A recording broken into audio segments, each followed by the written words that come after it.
Hey there, Bob from Oregon's Constant Gardener. Welcome to the OCGFAM show to you, my YouTube buddies. What's going on? Let me know in the comments. So, not exactly a show today, but Carl stopped by, Carl Gorka, and we just kind of rambled on. We did a video. We were just like, talking for a long time. But eventually we kind of got to some semblance of a point, and it was about some dechlorinator and about some other fun stuff. So it might be interesting to you, I hope. So watch the video, and I'll talk to you after. What brings you to Eugene? Well, calling on you guys. Bringing in our new ARS promotion with our displays. And the scissors. Scissors. We're doing phenomenal with that. Is that how you pronounce it? I thought it was scissors. It's scissors, Bob. Oh, it's see, scissors. A lot of those words, they look differently in print than they actually are pronounced. It's knowing the language. That's true. Scissors is a tough one because I can never spell it properly. Yeah. And then, of course, Blacksmith, the Mega Floss is rocking everywhere. And then Photosynthesis Plus, which is just always a star. You know, where's my Photo Plus? So you probably sold it, Bob. I probably sold it. And then it's over there. And the dechlorinator, which... well, yeah, we got to talk about that a little bit. You know, I wanted to talk to you about this, and we're going to do a video where we talk about it. But, you know, Dr. Mike Amaranthus from, you know, Dr. Mike. Yeah. Mycorrhizal Solution. He's the guy that pioneered mycorrhiza. Right. He was talking about Bigfoot, actually. Someone was asking about Bigfoot and if chlorine affected it. And he said, well, you know, probably not with it because of the spores.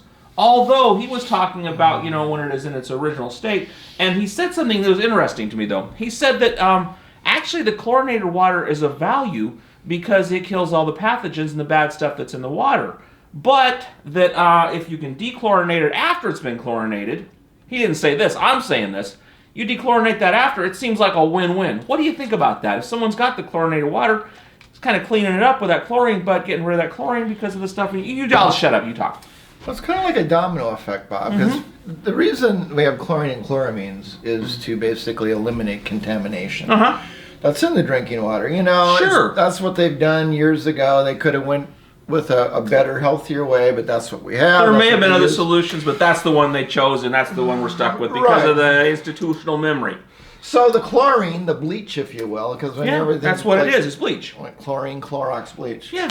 You know, it's designed for what it does is to, you know, kill that, you know, unwanted fungi and disease that could be in the water. Brain-eating amoebas. Right. So it does its job that way. But now fast forward, you know, after the fact, and it's done its job, and you have that chlorine and chloramine.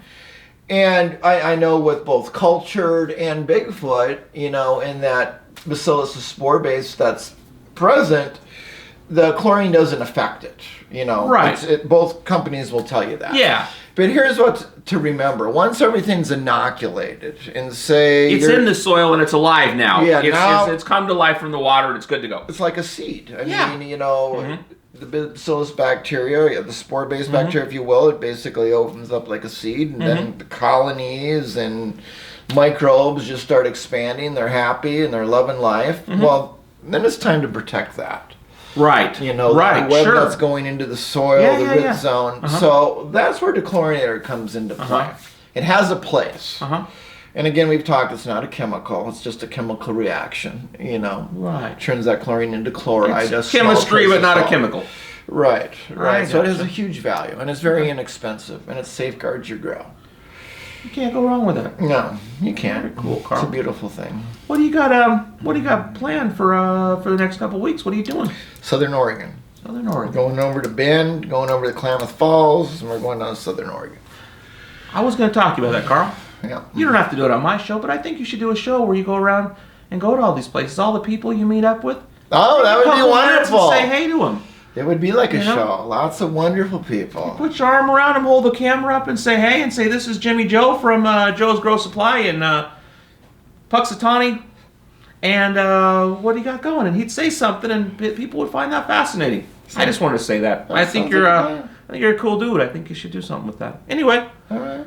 I guess that's the show for today. It's a weird little show, wasn't it? Well, it was kind of strange, well, but it's good. I love you, and I'll see you tomorrow. Thanks, Bob. Yeah.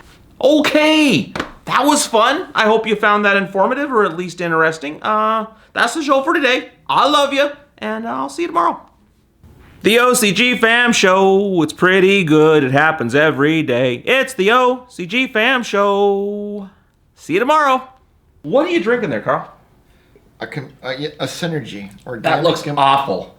Organic, what is in it? Microbes, beneficial bacteria. Imagine that. I add a little photo to that, it'll really make it even better. It looks terrible, but okay, fair enough.